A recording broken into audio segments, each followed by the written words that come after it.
back. I hope you guys enjoyed the first performance. Hope you had a good time with that. All right.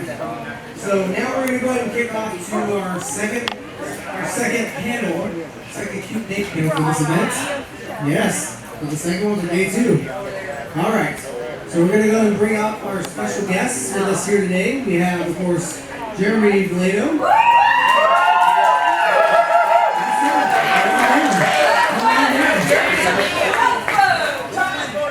Yes. And also with us today, ladies and gentlemen, I'm very privileged to introduce Duncan Brannan.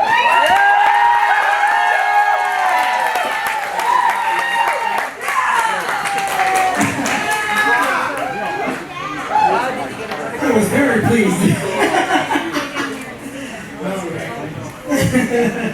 Guys.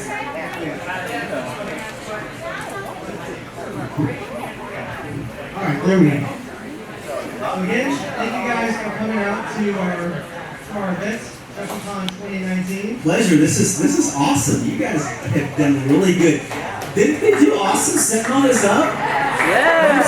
I'm so impressed. Hello. Hey. It wasn't my contract, so. Just kidding. All right. So we have a couple of questions for you guys, and we're going to kind of start. We're going to kind of just rotate between them. Frank?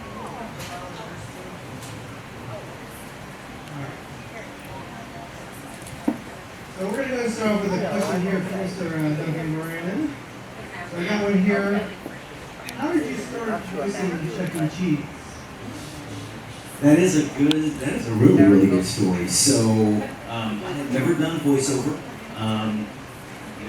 Chucky was my very first voiceover gig. I did not have an agent. I did not have a professional demo. I didn't have any experience at all in this whole thing. And I met Jeremy. Jeremy had just become a Christian not long before that. Jeremy led me to the Lord. We became friends, and we had a Christian band together for a while. So that was kind of our affiliation. And around 92, I guess, 1993, somewhere around there, we did a franchise convention in Phoenix, Arizona for Chuck E. Cheese. So Jeremy had been working out at Six Flags over Texas for a season. He'd been working out there, and he was doing, was it the Looney Tunes show? Yeah. Anyway, he was doing, characters out there like they were here just a little bit ago.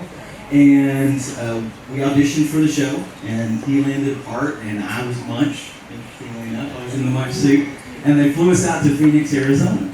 And we were clowning around while we were out there. I remember riding around in the car one day, and they had, y'all remember those crazy little plastic microphones that you can get at the souvenir counter at Chuck E. Cheese's? The ones that would echo a little bit and stuff like that? There was one of those in the back seat, and I picked it up. And I started doing Scott Wilson's voice at the time, or as best as I could anyway. And Robert and Jeremy were in the front seat, driving around in this rental car, and they were just laughing. They were like, "Didn't you want to audition for that?" And I was like, "What do you mean you want to audition for that?" And they were like, "No, they're looking for somebody." And I was like, "Really? They're looking for somebody?" So we went back home, and basically I went out into the garage, and we had a big soundboard, and I just put together the best demo that I possibly could, doing all of these crazy voices and different, this is what Chucky would sound like if he had more gravel in him, because remember at the time he was like, "Hey folks, how's y'all doing? It's so good to see you, hi." He's at the cigar in his mouth, hey, these are the singing songbirds, the wobble legs, it was very vaudeville, right? And and then you had Scott after that, and Scott, his voice was a step up from that, and they wanted to kind of evolve him a little bit more. And so I went out and I just did the best demo that I could. Now here's the really cool part. The next week after I put that together and sent that off to the corporate office, my friend Robert and I were sitting in Jeremy's living room, and we were just having a little Bible study. And this is so cool. Robert just had his eyes open. He's just looking at his Bible, and all of a sudden he just looked up at me and he went, I believe that God has a word for you. He wants me to tell you something. I was like, what? He's like, okay, what? He's like, he's gonna give you this job. And I was like, are you serious? He's like, yeah.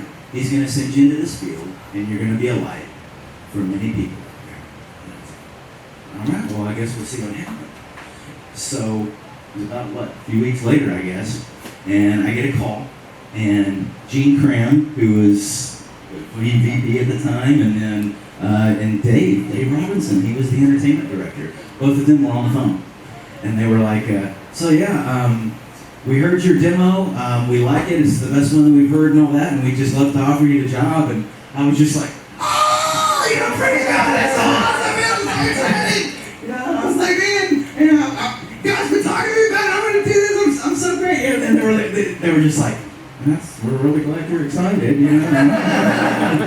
But the really cool thing about that is that we had a chance to lead Gene Cram to the board not long after that, and then Dave Robinson. And just over the years, we've gotten to meet so many people, and and really do that, to be an influence and a light for a lot of people. So it's really cool to be here. Absolutely. All right, so I got one for Jeremy. All right, what are your top 5 favorite songs you recorded as Jasper? That's good. We asked the hard-hitting questions here. Top 5 favorite songs that I recorded as Jasper. Sing a song, probably number 1.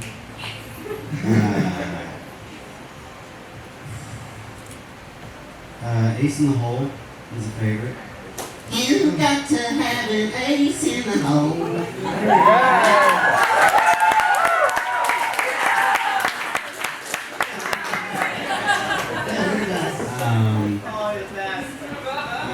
Let me think.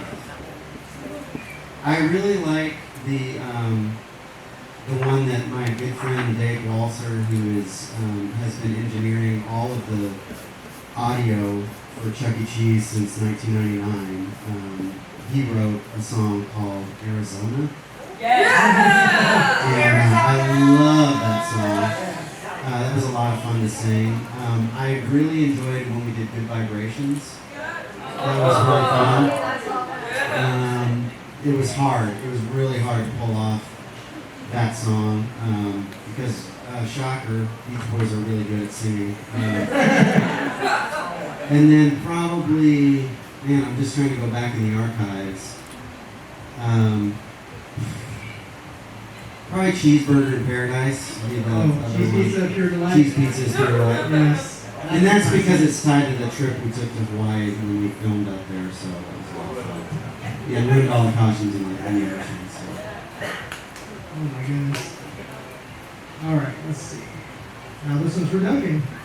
What is your favorite Chuck song or show that you have recorded that you remember? I was telling my wife Rolanda earlier. That's Rolanda over there, y'all. That's my wife. Hey, side note, did y'all know Rolanda was in the Ticket to Ride video? Yeah. Did y'all remember the Ticket to Ride video where they were in the grocery store? It was Paper Plastic. Paper Plastic. Yes. Paper Plastic. She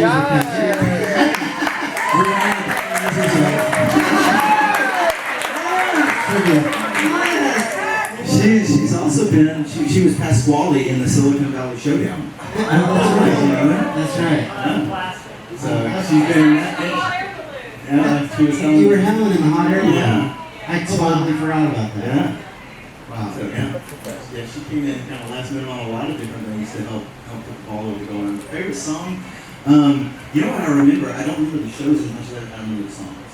And I think my favorite slow song, I'll do favorite slow song, fast song. Favorite slow song was Louis Armstrong's Wonderful World. Oh, that was Yeah. I see trees of green, red roses too.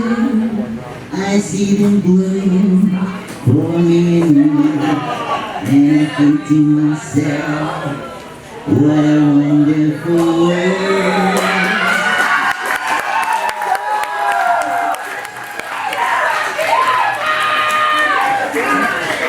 There it is. The favorite fast song was Disco Inferno. That was such an awesome show. Jeremy did an amazing job picking out songs. And he was always really good because Jeremy's a very accomplished musician as well, so he knew my singing range. So he knew where I was strong and he knew where I was weak. So you could appreciate a good producer behind the scenes who knows how to put together stuff like that. Disco Inferno was Disco Inferno was a great song.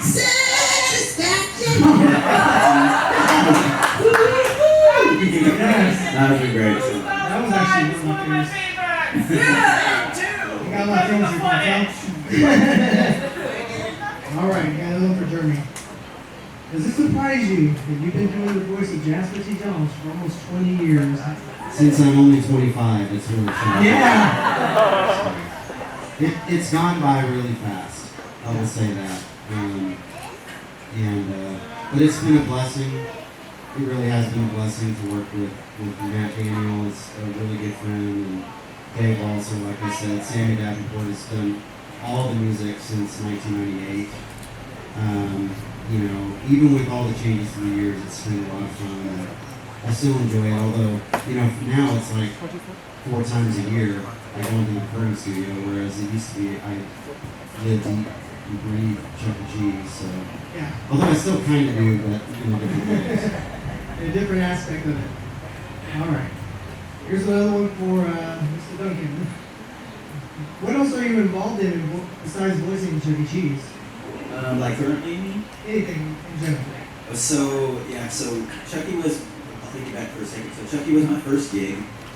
And then through Chuck E. Cheese, that's how I met Bob West. Remember Bob? Bob was the original voice of Jasper. Right? And the original voice of Pasquale. He talked like this, everybody, That's how Bob and I met, and that's how we formed a relationship. And then that's how I heard about him doing Barney and all that kind of stuff. So it should be noted, this might as well be BarneyCon too. There you go, Chucky BarneyCon. But the audition for that, when Shelley Atkins was working in costumes and all that kind of stuff, and she told me one day, she came in because Chuck E. Cheese, you remember the PBS series for Barney. Chucky is a sponsor for Barney for a long time now. And so she had come from a meeting out in Las Colinas where they filmed the show, they taped it and all that. And she came in one day and she said, they're looking for another voice. I think you ought to go audition for this thing. And this is when I was working at the corporate office now, and I was programming the shows and so forth. It was really cool. And I went on a lunch break while I was working at Chuck E. Cheese to audition for the Voice of Barney. Nice. Yeah. So landed that, and then that opened the door. Chuck E. Cheese did a video. You remember Chuck E. Cheese and the Galaxy 5000? So you remember Funimation Entertainment? They're the ones who did the video, and that's how I met them and started doing anime. I went, and the day that we recorded the Chuck E. Cheese Galaxy 5000, we recorded that audio. They were in an old bank building off of Snow Drive, okay? Like Termite Terrace. It was just, there was no AC in the building that day. It was the middle of July. It was like 100 degrees outside and then like 105 inside. And they had a whisper booth, and it was hot. And in between takes, there was just, they had bottles of water out there, and I would get through the take and open the door from the whisper booth, and there's like steam pouring out. It's just so hot out the windows. And every time I opened the door, Barry Watson, the producer, was just like, I'm so sorry, man. This is so unprofessional of us. We feel so terrible. I was like, man, don't worry about it. It's going to be great. And in the middle of recording that, we just hit this stream, and man, we were just landing it in one take after one take after one take.